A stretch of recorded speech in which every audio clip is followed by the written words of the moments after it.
Alright guys, yeah, you read the title right. 7 reasons why I am better than your buyer's agent or any other buyer's agent out there. I'll say it again with total unflagging confidence. I am the best buyer's agent in the San Fernando Valley. I'm also a fantastic agent for sellers too, which is a whole nother video, but right now I just want to focus on buyers because man, look at these prices. They keep going up. It's harder than ever now for a buyer to get a house without overpaying. Yes, there's so many great agents out there that represent sellers. Sure, that's fine. You can put a house on the market, it can sell.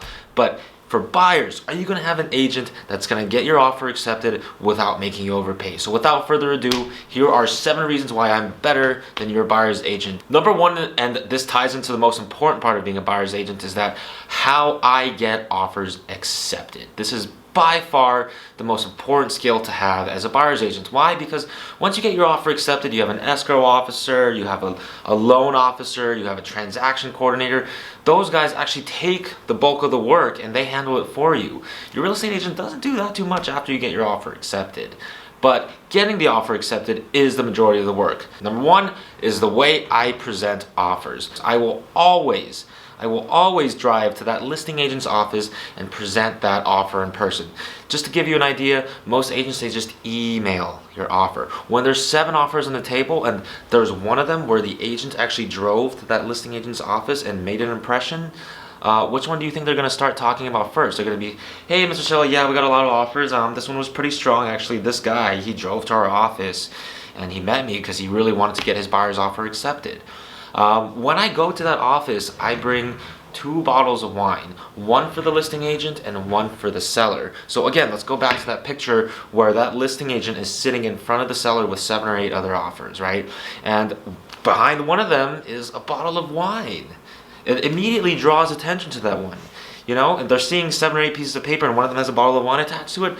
Well, whether it's the best offer or not, it's going to get the conversation started. Hopefully you are the best offer, in which case you will win that slam dunk. After I present that offer in person, and keep in mind, I just came back from Long Beach getting an offer accepted right now, right? That's crazy. It took me all day. Is the way that you craft the offer too. You always need a cover letter with photos and color on it explaining why you want the house. Okay, now let me tell you why, because again, you always have to come thinking back to it. There's 7 or 8 offers. Why should yours be accepted?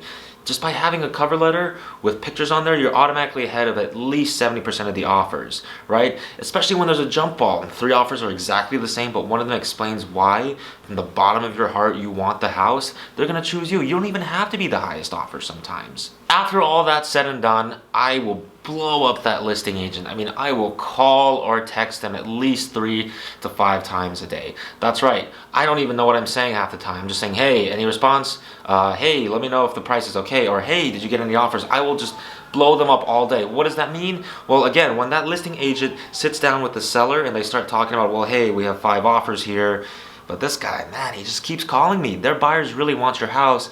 What do you think the seller knows? I mean, the residential purchase agreement in California is 15 pages, right? Do you think they really know what's going on there? All they need is for their agent to be able to say, hey, yeah, this guy keeps blowing me up. Let's give him the house. Okay, let's do it. That's it. There's been so many times when I have not been the highest offer and I get offers accepted. What does that mean for you, Mr. or Miss Buyer? I'm saving you money. Whereas most other agents are just showing you homes, sending you home. I mean, you can find homes on Zillow now. I mean, come on. What do you need an agent for? And that's to get your offer accepted. Number 2, why I am a better agent than your agent is because of the questions I ask, right? I also ask the agent, I say, hey, besides price, what is the seller looking for? You don't always want to be competing on price. Do you want a quick close? Do you want a short close? Are there some other things we can give up? Are you going to let the seller rent the place back? Do you not need all appliances? Are you putting a larger down payment? Are you putting a smaller down payment? What kind of loan do you have? These are all the small things that, you know, can save you from going up $5,000 in price. $5,000 is a lot of money. I don't know about you, but it's a pretty good amount of money to me. I also asked the listing agent, are you representing any of the buyers? Sometimes that sneaky listing agent is trying to sneak in their own buyer. What does that mean? Well, obviously that agent wants to get both sides of the commission. Their incentive is to get double the commission, so they're going to try and push the buyer in there when a lot of the time that buyer is not even the most qualified person.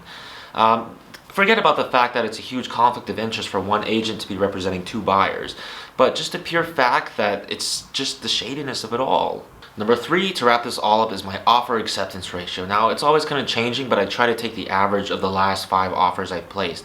My offer acceptance ratio is sitting around 65 to 70% right now. What does that mean for you? Well, first of all, the average agent's offer acceptance ratio is about 25%.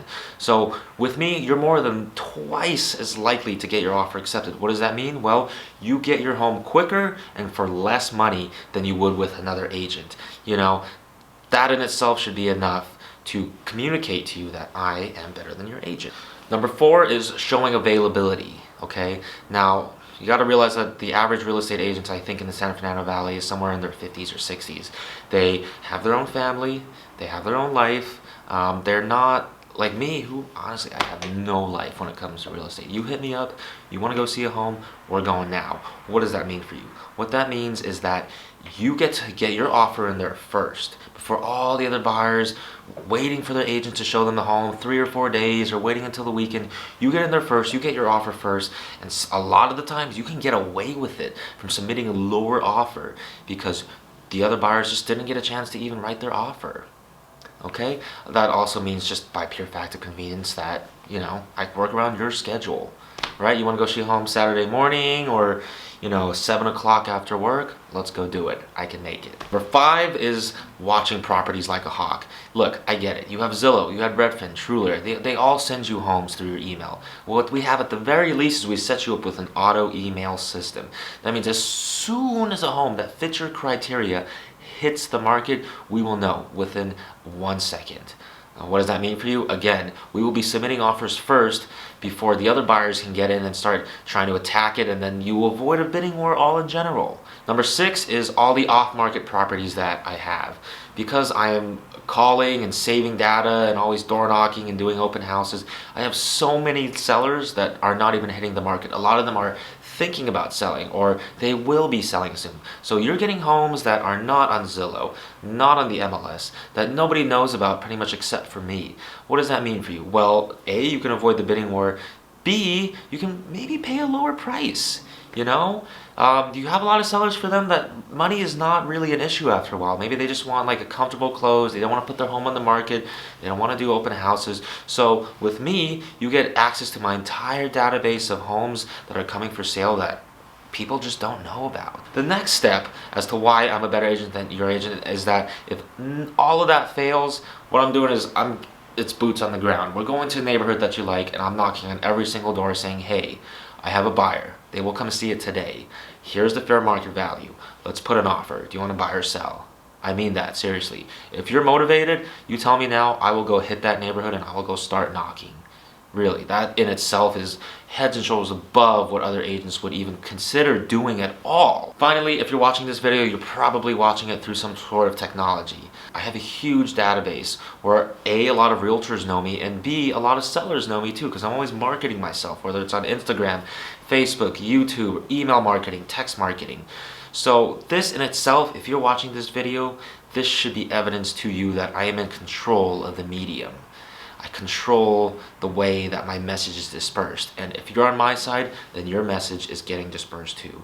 I challenge you to find an agent that has one of these, let alone 2 of these. So again, I wouldn't make this video unless I knew in my heart that I am the best buyer's agent in the San Fernando Valley. Thanks for watching.